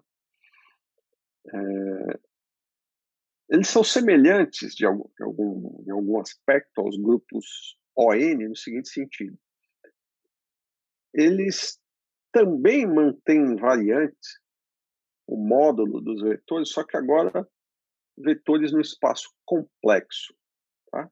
Então, se antes eu estava falando de vetores no espaço real para o grupo ON, agora eu vou falar de vetores no espaço complexo, ou seja, a notação de Dirac agora vai ser importante, né? Porque se o espaço é complexo, as entradas dos meus vetores vão ser números complexos. Então, eu passo, por exemplo, de um ket V para um bra V, onde o bra V é definido como o hermitiano conjugado, que é esse dagger aqui. Hermitiano conjugado significa toma o complexo desse vetor e transpõe, tá? Só para lembrar vocês. E a propriedade importante desses grupos unitários é a seguinte: você vai olhar para um produto interno entre dois vetores nesse espaço, V' com V', tá? E esse produto interno é mantido invariante. Em que sentido? O V', ele nada mais é do que o... Vamos fazer o seguinte, vamos fazer por partes. Eu quero obter isso daqui. Como é que fica isso uma vez que o meu vetor é transformado da seguinte forma? V', né, tem uma certa transformação na forma matricial, portanto, uma representação matricial do grupo de transformações. Então, esses U de Gs representam matrizes, né, só que agora num espaço complexo, atuando num vetor no espaço complexo. É uma transformação dos meus vetores complexos em outros vetores desse espaço. Tá? É isso que representa esse U de G atuando em V, onde G é um elemento do grupo UN que eu estou interessado. Tá? E o V' é o vetor transformado. Então, como é que fica o bra nessa situação? Quem é V'? Bra. É só pegar o V', tomar o hermitiano conjugado. Mas quem é o V' ket hermitiano conjugado? Então, V' bra vai ser igual. Quem é o V' ket? V' ket é isso aqui, é U de G, V. Certo? Toma o hermitiano conjugado. Isso vai ser igual a quê? Hermitiano conjugado, né? Você pode imaginar isso daqui da seguinte maneira. É como um U de G atuando em V.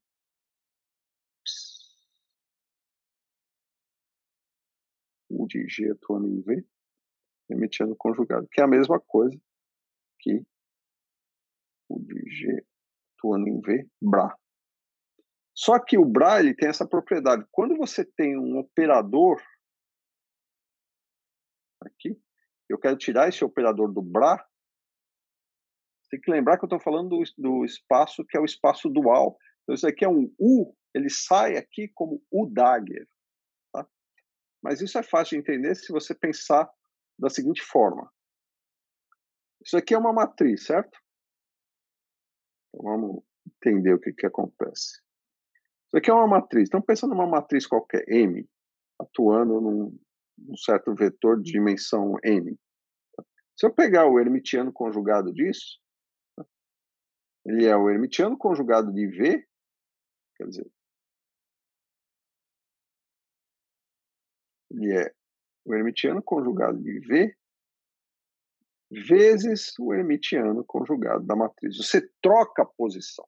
Se eu tiver um produto de matrizes e pegar o hermitiano conjugado, você vai trocar a posição dessas matrizes na ordem cíclica. Lembram disso ou não? Já viram isso alguma vez? Por exemplo, de maneira genérica, você tem a matriz A, B, C. Por que eu troco a posição? Porque se eu tenho transposição, isso é a mesma coisa que C transposto, B transposto, A transposto. tá? E esse M dagger nada mais é do que isso. Eu tomo o transposto e o complexo conjugado. Então é por isso que fica dessa forma. E isso aqui é igual a Bra M dagger. Eu vou até circular isso aqui, porque isso aqui foi só para entender o que vai acontecer aqui em cima. Então, se você olhar para cá, ó, o que significa isso? Significa que o V' dagger, o V' Bra, é igual, olha o lado direito. O que é UG dagger? É V U dagger de G. Certo? Em outras palavras, V'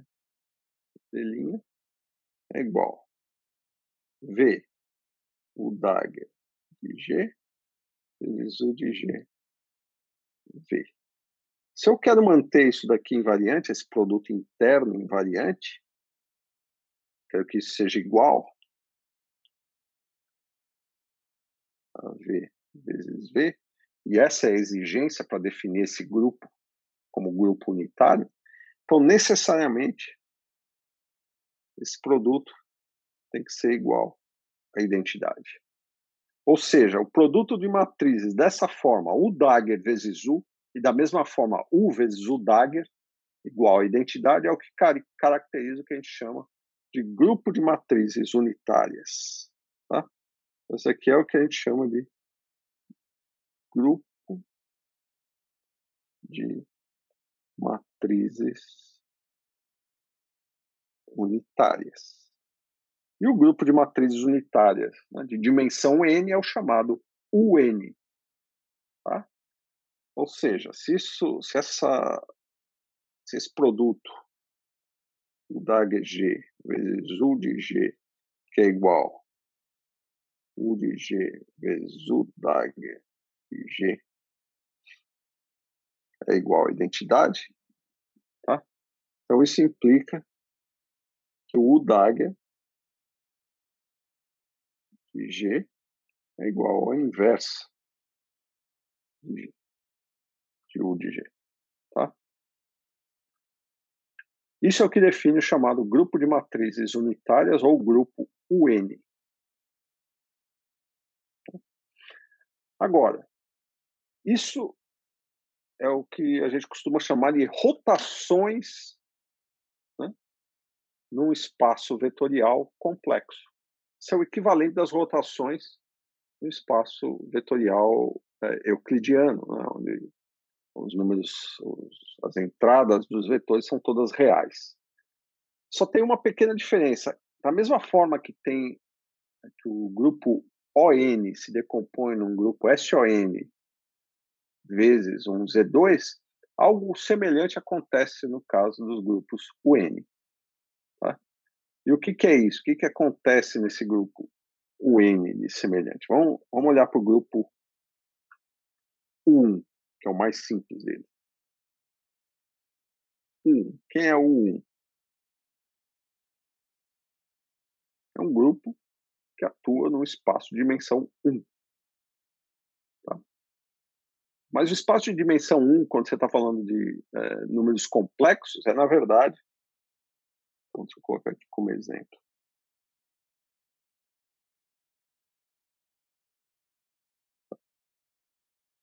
O U1 atuando no espaço de dimensão 1 é atuar no plano complexo, quer dizer, os meus números complexos têm duas entradas, vou chamar aqui de x e y, plano de Gauss, né, que vocês estão acostumados.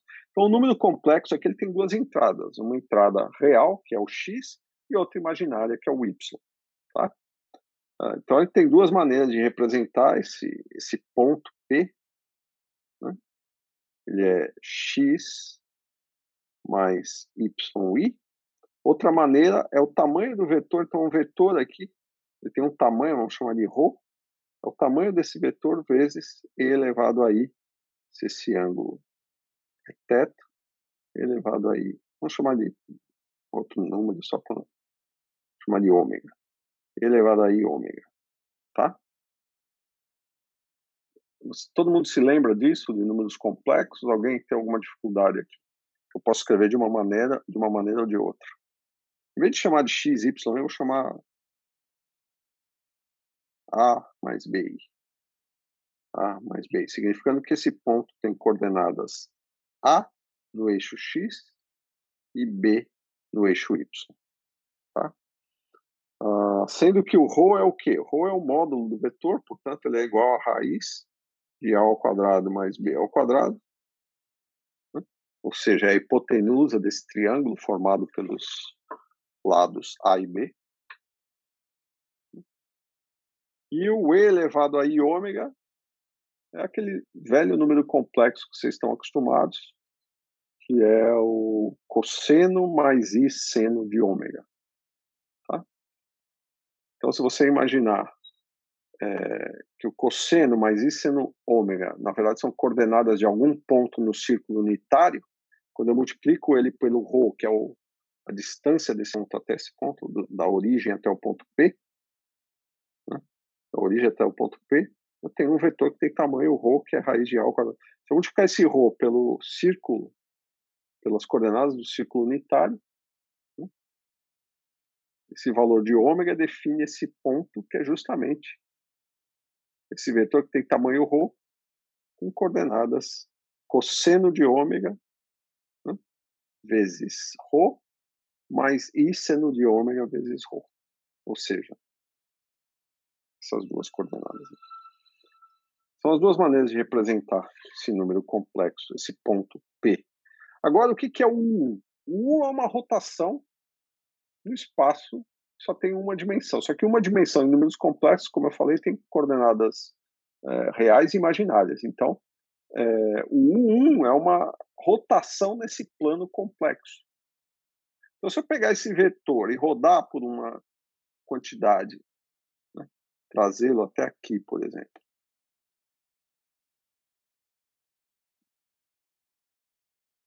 rodado em uma quantidade, vamos chamar θ. Então, isso é transformar um ponto no plano complexo para um outro ponto no plano complexo, né, que é justamente a transformação em uma matriz unitária. Quem faz isso é o E elevado a Iθ, ou seja, se eu atuar com E elevado a Iθ nesse ponto, o que eu estou fazendo? Eu estou atuando em ρ E elevado a I ômega, não é isso? O que isso significa? O resultado é ρ é ρ, fica E elevado a Iθ mais I ômega e Iθ mais ômega, que é justamente uma rotação de θ para um ponto que já estava, né, com um ôngulo ômega com relação ao eixo x. Então, o ângulo total com relação ao eixo x vai ser esse ângulo aqui, que é θ mais ômega. Ou seja, o grupo 1 é responsável por essa rotação e ele é identificado com transformações desse tipo, elevado a Iθ. Tá? Muito bem. O que acontece, de maneira geral, para os grupos UN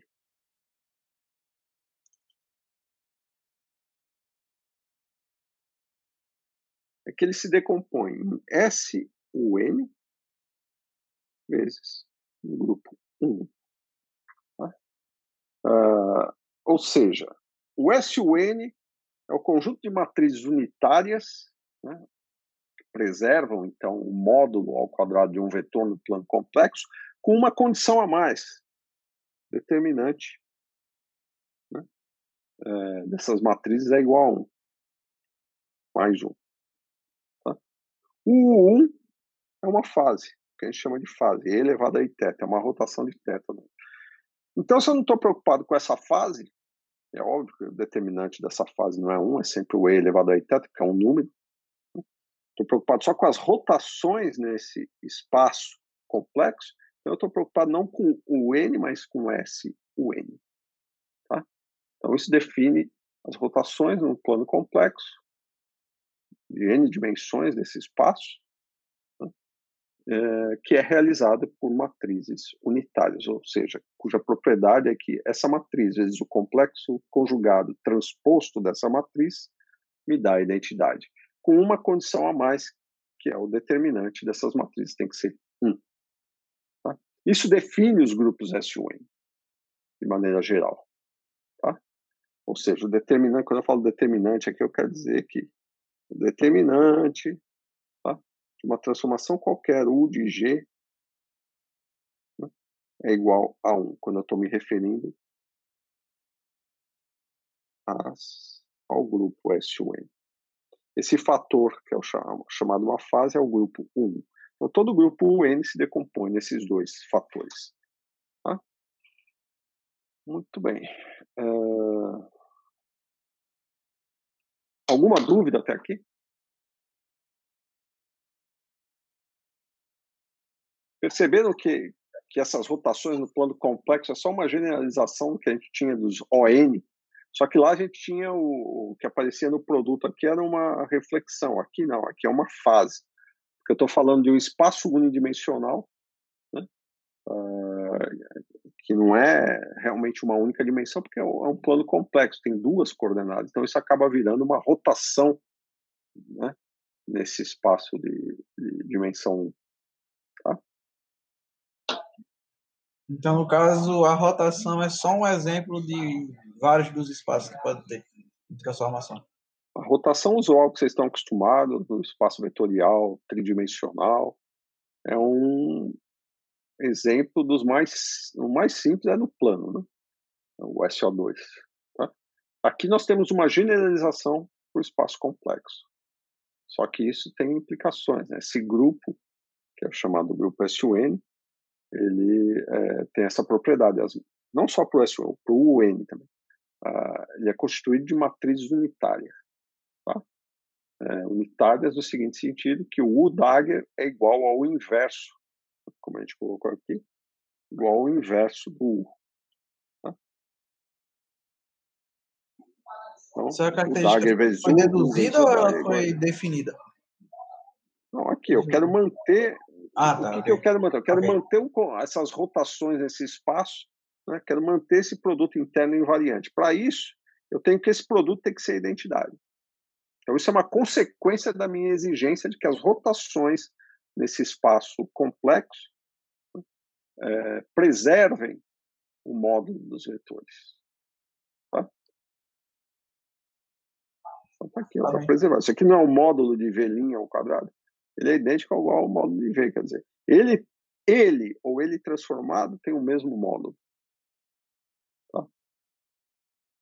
Tanto no espaço real, que ela estava associada com os ON, quanto no espaço complexo, que está associado ao UN. E o SUN, assim como o SON, são grupos cujas matrizes têm determinante mais um. Tá? Então, com isso, você separa da outra parte, que é uma parte relativamente, não é trivial, né? Mas é uma parte que aparece sempre que vai ser irrelevante para tudo que a gente vai falar. Essas fases, não que vai ser irrelevante, o grupo 1 ele é importante em física, a gente vai ver isso. A QED é descrito por um grupo 1. Mas quando você está falando de dimensões maiores, é o grupo SUN que é importante. Tá? Fatores 1 são simetrias globais 1 que são muito simples de ser identificados. Eu estou mais preocupado com os SUNs, que formam um grupo à parte, né, que é um subgrupo do UN, e que tem suas representações que vão justamente ser importantes para definir os multipletos de quarks, leptons e por aí vai. Ou mesmo de multipletos de cor. Tá? Alguma dúvida? Eu tenho uma, professor.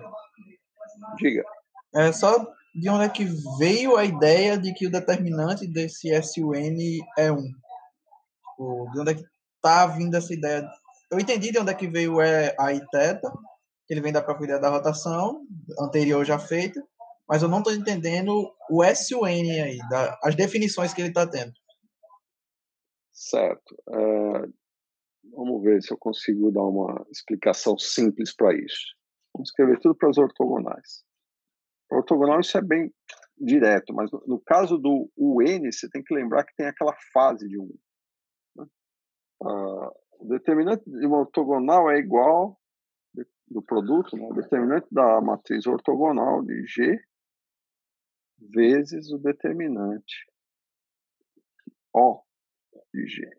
Só que para o caso das matrizes ortogonais, o determinante da ortogonal é igual ao determinante da própria matriz O de G. Só que eu tenho o produto com outro determinante da matriz O de G. Então, isso aqui é determinante ao quadrado de O de G. Que a gente sabe tem que ser igual a 1. Tá?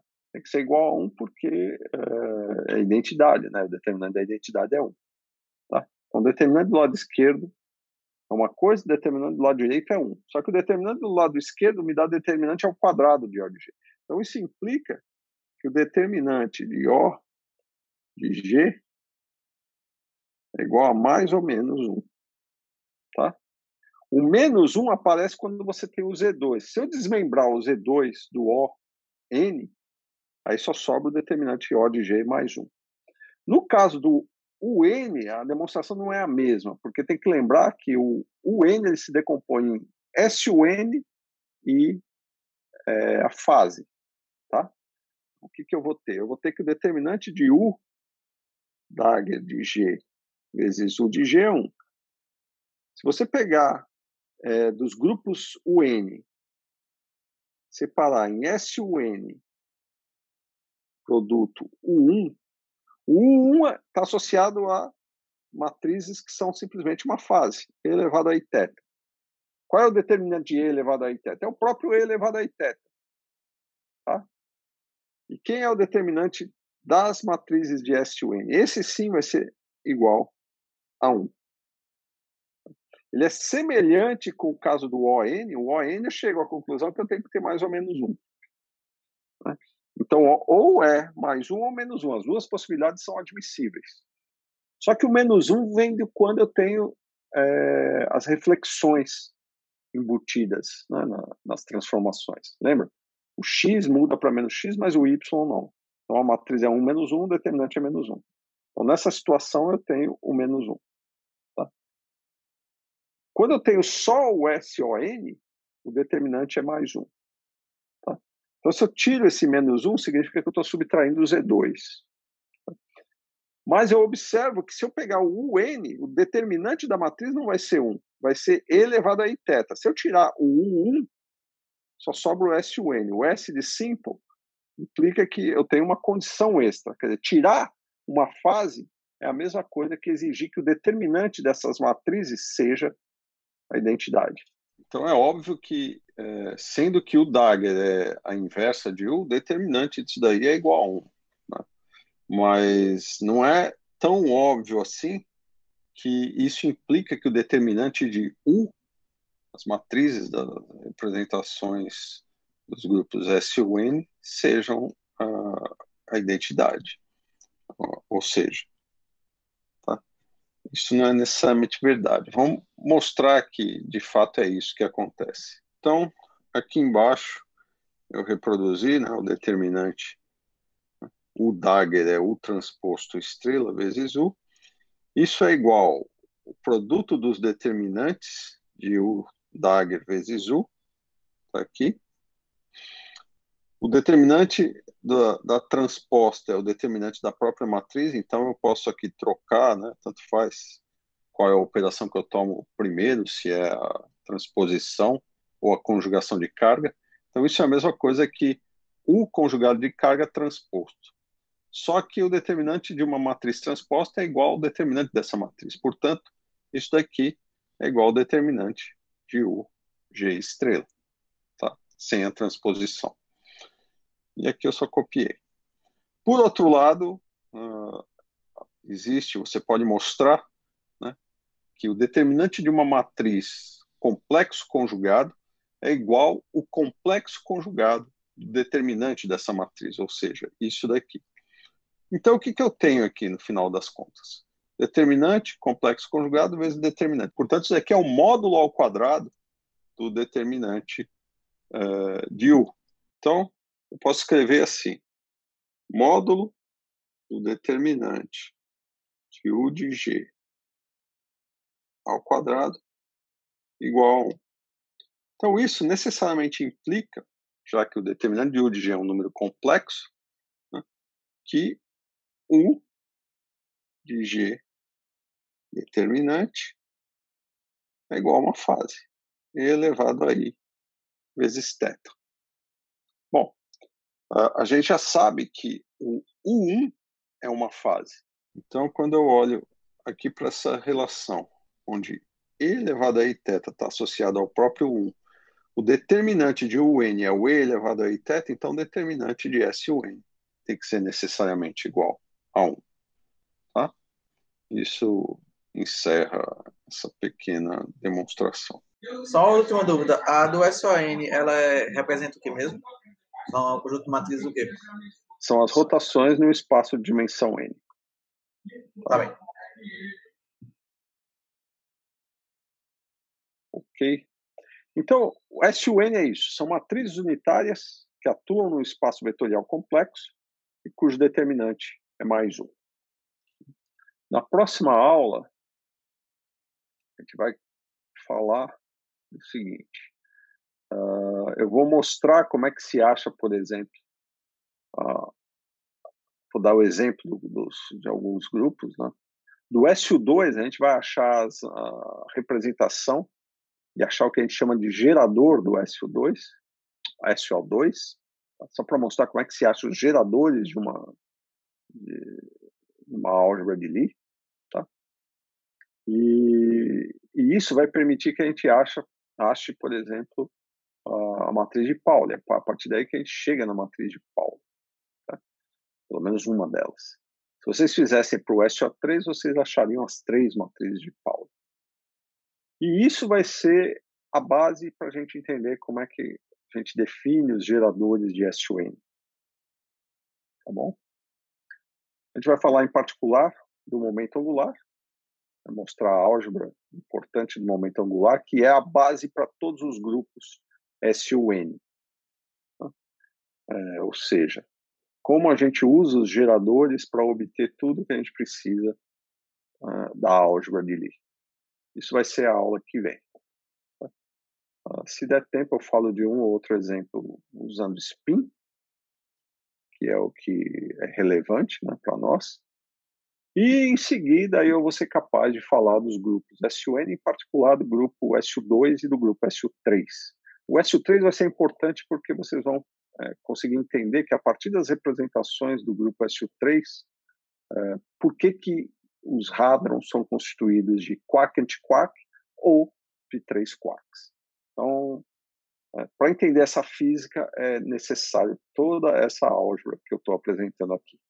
Por isso, eu espero que vocês se mantenham antenados, porque se perderem o fio da meada, vai ficar difícil de compreender o que eu quero dizer. Inclusive, quando eu falar de isospin, né, que é uma simetria importante em física de partículas, que é muito semelhante a spin, mas é outro espaço que não tem nada a ver com espaço-tempo. O spin ainda tem a ver com espaço-tempo, mas isospin é o que a gente chama de um espaço de simetrias internas das partículas. Tá? Alguma dúvida? Creio que até o momento não. Tá. Então eu volto no começo da próxima aula nisso, né? Eu vou falar da dimensão desses grupos também, porque eu não falei do SOM. E aí a gente continua. Tá? Se ninguém tem mais nenhuma dúvida... Eu lembrei de uma dúvida aqui agora. Só sobre a questão das rotações tridimensionais, que o senhor falou, do seu exemplo do livro lá, não sei se o senhor lembra. O senhor falou que se você pega um livro e gira de uma maneira e você mudar a ordem que você está fazendo esse giro, não vai resultar na mesma coisa.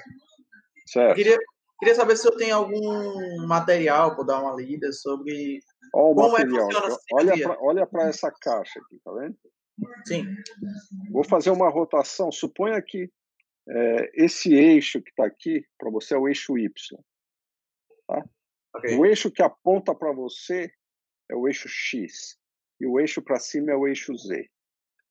Então, se esse é o eixo Y, eu vou fazer uma rotação em torno do eixo Z, que está aqui, e depois eu vou fazer uma rotação em torno do eixo X, que aponta para você. Perceba, ó. 90 graus em torno, primeiro do eixo Z. Ou seja, eu vou fazer isso aqui. Entendeu? O Z não é o vertical, fiz uma rotação de 90 graus em torno do eixo Z. Parou aqui. Agora eu vou fazer uma rotação de 90 graus em torno do eixo Y. Vamos fazer do Y. Tá? O Y está para cá. Opa, peraí. Que é o X, né? O Y está para cá. Então, uma rotação em torno do eixo Y está para cá. É isso aqui. Olha como acabou a caixa. Tá? Agora vamos voltar à situação inicial. Eu fiz em torno do eixo Z, depois em torno do eixo Y. Vamos fazer primeiro em torno do eixo Y. Tá? O Y é o mesmo eixo que está apontando, né, na direção dessa caixa. Então, uma rotação de 90 graus em torno do eixo Y vai fazer isso aí. Ó. Certo? Agora, em torno do eixo Z, ó, vê que o resultado foi completamente diferente? Ela está apontando para você. Antes ela estava o quê? Primeiro o eixo Z, né? Primeiro eu fiz eixo Z, depois eixo Y. Ela ficou assim, ó. Agora ela está apontando para você. Então, o resultado final dessas rotações, né? Primeiro eixo Z, depois eixo Y, é diferente de primeiro eixo Y e depois eixo Z, dos mesmos 90 graus. Mas e se eu fizer 3 rotações diferentes, uma em cada eixo? Isso é uma propriedade do grupo. Tá? Eu estou dizendo de maneira geral. Eu dei um exemplo para um ângulo de 90 graus em torno de 2 eixos. Se isso é verdade, né, para um ângulo específico, 90 graus, né, ou seja, eu escolhi o φ, psi igual a 90 graus, a gente viu que eu não posso trocar essa ordem, senão eu tenho o resultado de V. Então, isso vai valer em geral para qualquer ângulo. As matrizes são responsáveis dessa representação. Por essas rotações, elas não comutam. Tá?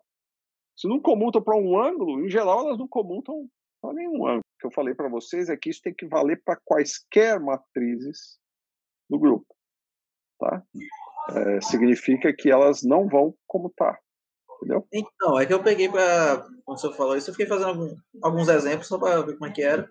E quando eu fiz com 3 rotações, no caso, uma para cada eixo em específico, uma no Z, uma no X ou outra no Y, eu consegui, boa parte das vezes eu não conseguia chegar no mesmo resultado anterior, mas sempre era algo meio que simétrico com relação aos outros. Não importa, mas o resultado vai ser um resultado distinto de maneira geral. Estou falando do ângulo aqui porque a gente está pensando em rotações, mas em geral isso tem a ver com transformações das mais aleatórias. Pensa no S3, aquele grupo S3 ou D3, que a gente tem essa tabela aqui. Vamos voltar lá para a tabela. Quer ver? Ele é não abeliano, mas ele não tem um subgrupo que é abeliano? Foi o que eu falei. Então vai existir um conjunto aqui de transformações, quer ver? Ó, G1 com E é G1, G1 com G1 é G2, G1 com G2 é E. Tá? G2 com E é G2, G2 com G1 é E, e G2 com G2 é G1. Tá? Então, vamos lá, G2 com G1 dá o quê? Dá E. G1 com G2 dá E. Ou seja, essa ordem não é importante. G1 vezes G2 é a mesma coisa que G2 vezes G1. Percebeu? As outras são triviais porque é E vezes G1, G1 vezes E, blá, blá. E o outro é G2 vezes G2, que dá o G1. Né? G2 vezes G2, tanto faz eu pegar G2 ou G2 trocar a ordem, ele é ele mesmo, então também. Então esse grupo é abeliano. Esse grupo, que é um subgrupo do S3, ele é abeliano. Então essa ordem não importa, mas só para esse subgrupo de um grupo maior. Então o que eu estou falando é que dentre essas rotações, é possível que você tenha um subconjunto dessas rotações seja abeliano. E isso é verdade. Se você pegar das rotações do espaço tridimensional, se você pegar uma rotação no plano, qualquer um deles, e considerar só rotações no plano, pronto, isso daí é um grupo abeliano, é o SO2. Mas o SO3, em geral, não. Tá? Se você olhar o grupo maior, ó, G3 vezes G1, dá G4. Vê se G1 vezes G3, quando é G1 vezes G3, dá o quê? Dá G5. Tá? G5 é uma transformação completamente diferente de G4. Como eu mostrei para você que existe um conjunto de rotações sucessivas, né, que leva a resultados diferentes, se eu trocar a ordem, pronto, o grupo já é não abeliano. Grupo de rotações no espaço tridimensional é não abeliano. Tá? Então, de maneira geral, se você mudar a ordem das operações, você está mudando o resultado. Então, é por isso que você tem que tomar um extremo cuidado com grupos não abelianos. Tá? Ok, acho que era isso que eu tinha para falar hoje.